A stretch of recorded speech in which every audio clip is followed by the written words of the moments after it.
Plastic. If you look at the world today, it's like a giant plastic party. Everything from your morning iced coffee cup to your favorite celebrity's latest enhancements relies on plastic. It's the lifeblood of convenience. Even if it's made eco-warriors shake their heads for decades. But what you probably didn't know is that the 20th century's greatest invention was a total accident. Back in the 1900s, Leo Bakelite was playing mad scientist in his lab, which looked like a scene straight out of a wacky cartoon. He had beakers bubbling away, strange smells filling the air, and the occasional explosion just for dramatic effect. His goal at that time was to create a synthetic substitute for shellac, the stuff they used in varnishes and electrical insulators. Instead, he stumbled upon something far more groundbreaking. Leo, feeling like a kid experimenting and mixing different soda flavors, was brewing a mixture of phenol and formaldehyde, but instead of a sticky mess, he ended up with a hard, durable material that could be shaped into anything. This fantastic blunder was named Bakelite, the world's first synthetic plastic. Now, his accidental genius spread like wildfire, and he became the rock star of the scientific world. Bakelite revolutionized industries, from fashion to technology. While plastic is now the most commonly used substance, it also became Mother Nature's arch nemesis. Despite being an ecological problem, it's hard to imagine life without it, even if you have to suck through that paper straw the next time you go to Starbucks. Safety glasses. You know how glass can be a literal pain, shattering and turning into millions of tiny daggers you wouldn't want to step on? Luckily, safety glass came into the picture in a way that's more accidental than the mirror you broke this morning. Now, an early 20th century scientist named Edward Benedictus, busy with all sorts of science experiments, accidentally knocks a glass flask off the shelf. This moment of clumsiness turns into a huge discovery. Instead of shattering into tiny shards and splinters, it hits the ground and bounces. Edward asked himself, "What kind of sorcery is this?" It turned out that this flask had been used to hold cellulose nitrate, a sticky substance that had left a thin film inside the flask.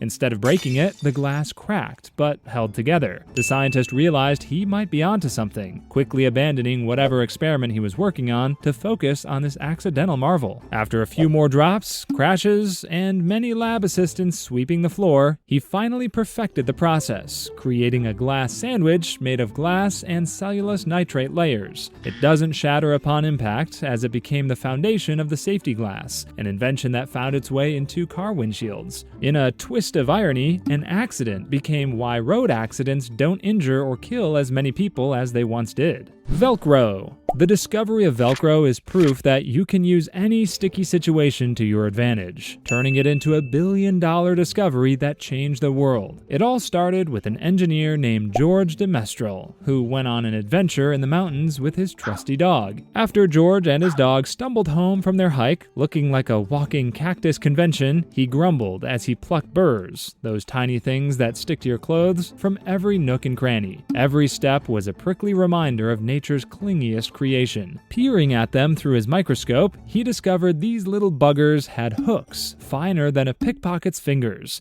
clinging onto his clothes like a needy ex.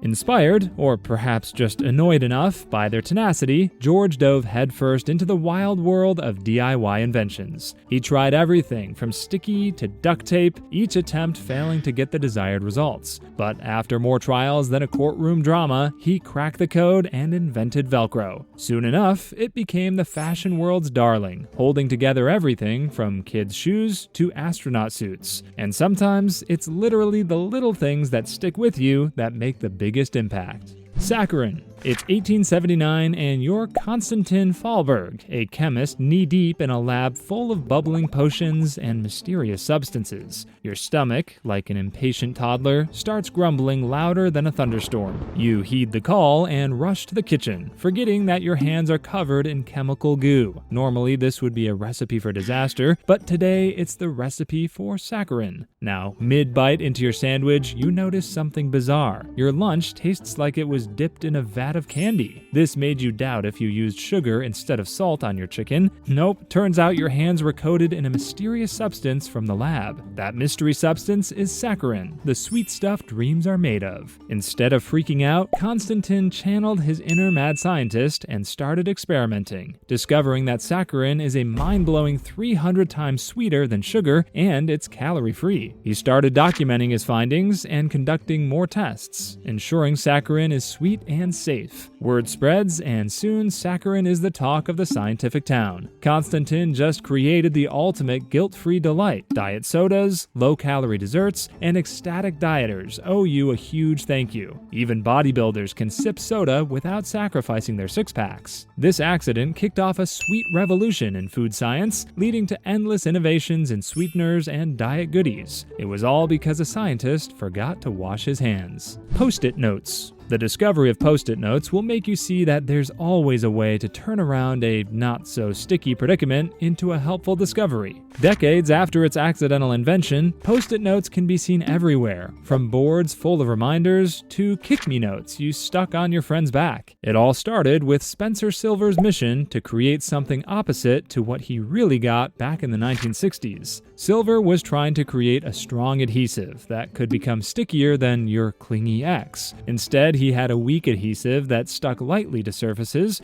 but could easily be removed without leaving a mark. At first, he thought that he messed things up, but Silver saw the silver lining. Now his colleague, Art Fry, was frustrated that his bookmarks kept falling out of his hymnal during choir practice. God answered his prayers, letting him realize he could use his friend's adhesive to create bookmarks that would stick but not tear pages. Like that, the Post-it note was born from the marriage between accidental chemistry and practical need. Soon after, these notes made their way out of choir practices and into offices everywhere, as people were sticking papers here and there on their computer monitors, coffee mugs, and on the head of a friend during a game of forehead charades. Radioactivity. You might already know that radiation is like the universe's way of putting on a surprise fireworks show, but with less sparkle and more invisible energy. Back in the late 1800s, radiation was as unknown as the secret ingredient in your grandma's legendary cookie recipe. Then came the discovery of X-rays, which made physicists like Henri Becquerel perk up like kids at a magic show. Henri had previously rubbed elbows with Wilhelm Röntgen, the rock star scientist behind X-rays, and got the bright idea that his own experiments might unleash some of these elusive rays. Henri was playing with uranium salts, thinking they'd magically glow in the dark when bathed in sunlight, like nature's own glow sticks. He left these salts and photographic plates out in the sun, eagerly awaiting a dazzling display. But of course, Paris weather decided to be a buzzkill with a cloudy day. No sunlight, no show. So Henri stashed his precious experiment in a drawer, probably with a sigh of disappointment. Fast forward a few days, Henri opened the drawer to find that the photographic plates had captured a strong energy image. Uranium salts had been partying without sunlight, emitting energy all on their own. Henri's accidental discovery was like the scientific version of cavemen discovering fire, because it was groundbreaking. Uranium salts turned out to be the overachievers of the element world, shooting out their own rays like rebellious teenagers sneaking out past curfew. Unlike X-rays, these rays didn't penetrate things. They had their own quirks and were even more harmful.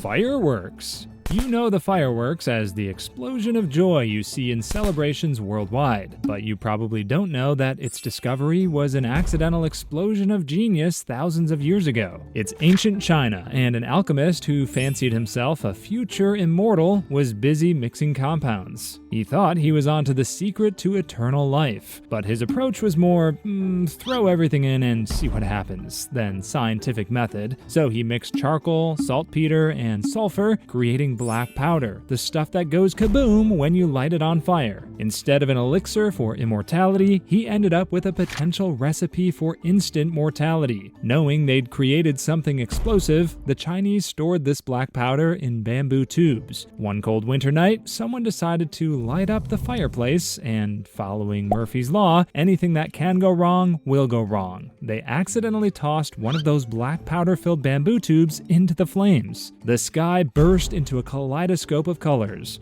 One moment you're huddling by the fire, the next you're witnessing the birth of fireworks, a mix of horror and awe on everyone's faces. It was as if the stars had decided to take a nosedive, and all thanks to some clumsy person chucking explosive bamboo into the fire. From that accidental pyrotechnics show, the Chinese went on to refine fireworks over the next 1,000 years, transforming them into the dazzling spectacles we know today. Without his accidental brilliance, our celebrations would be a lot less colorful.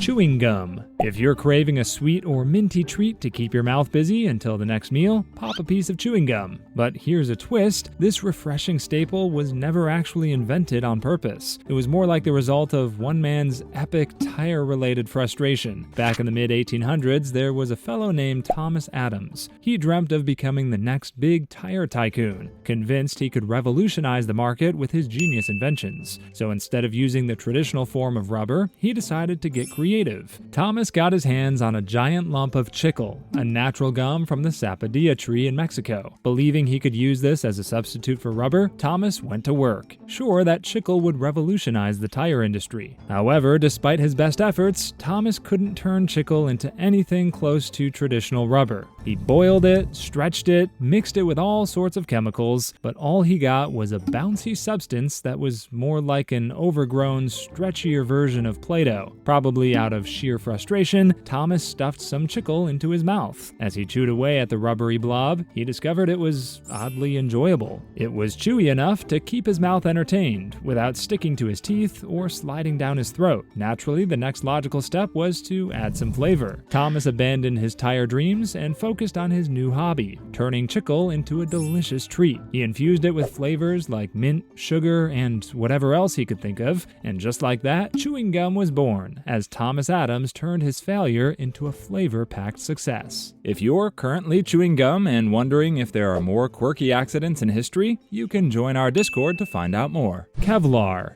Kevlar is like the unsung hero that intercepts bullets like a bouncer stopping rowdy patrons at the door, ensuring that those nasty projectiles don't get a free pass. Instead of bullets meeting skin, they meet Kevlar, which stands its ground like a seasoned doorman. But the twist is that it wasn't exactly born out of a brilliant, deliberate plan. Decades ago, scientists were working in their labs, whipping all sorts of different compounds in their quest to discover the next big thing. Stephanie Kwolek entered the scientific race and started mixing chemicals together, but something went wrong in her recipe, transforming what should have been a runny liquid into a thick goo that defied all her expectations. Instead of scrapping the whole experiment, Kwolek decided to roll with it. She spun this quirky substance into fibers that turned out to be 5 times stronger than steel, yet lighter than a feather. That's right, she accidentally stumbled upon a material so robust it could withstand bullets and still make you look like a fashion-forward superhero. So thanks to Kwolek's happy accident, Kevlar is now the stuff of legend, turning soldiers and police officers into literal men of steel. Oyster sauce. You've probably had a few kitchen accidents on your part, but none of them turned into groundbreaking inventions that changed the culinary world. Meanwhile, there's the story of oyster sauce, a big kitchen mistake that revolutionized Asian cuisine. During the late 1800s, a humble cook named Lee Kum-shung was known for his oyster soup.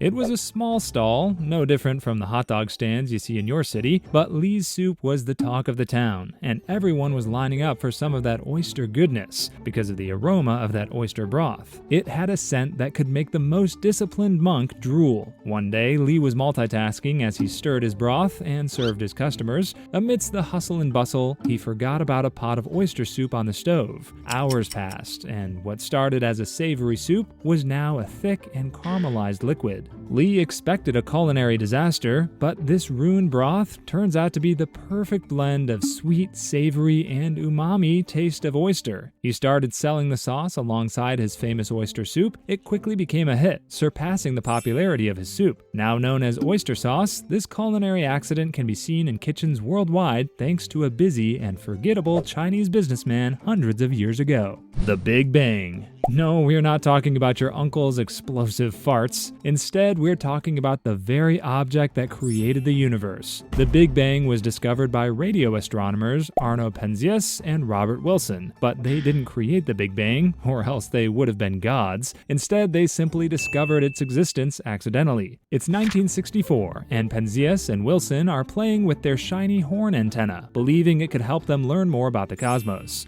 However, they noticed this persistent and annoying static in their data, like someone was always messing with their large space antenna. So, annoyed with the noise, they set out on a quest to find its source, like angry homeowners looking for that neighbor who always plays his electric guitar in the middle of the night. They cleaned the antenna, checked every equipment, and tuned every tool possible, only for them to realize that the noise was still there. It's as if the universe was playing a prank on them. Over at Princeton University, a group of scientists led by Robert Dick were working on an idea that the universe began with a massive explosion called the Big Bang. They suggested it would have left behind residual heat, similar to a cosmic afterparty after the main festivities. The same energy still lingered in the universe and could be detectable as microwave radiation. Penzias and Wilson, however, were still scratching their heads over this cosmic static until they stumbled upon Dick's work. That's when it hit them. The noise wasn't because of their faulty equipment or a kid playing a prank. Instead, it was the whisper of the Big Bang itself, as this 13.8 billion-year-old echo still vibrated through the universe. The two radio astronomers proved Dick's theory accidentally. It's as if they were trying to find a radio station and instead tuned into the universe's origin story.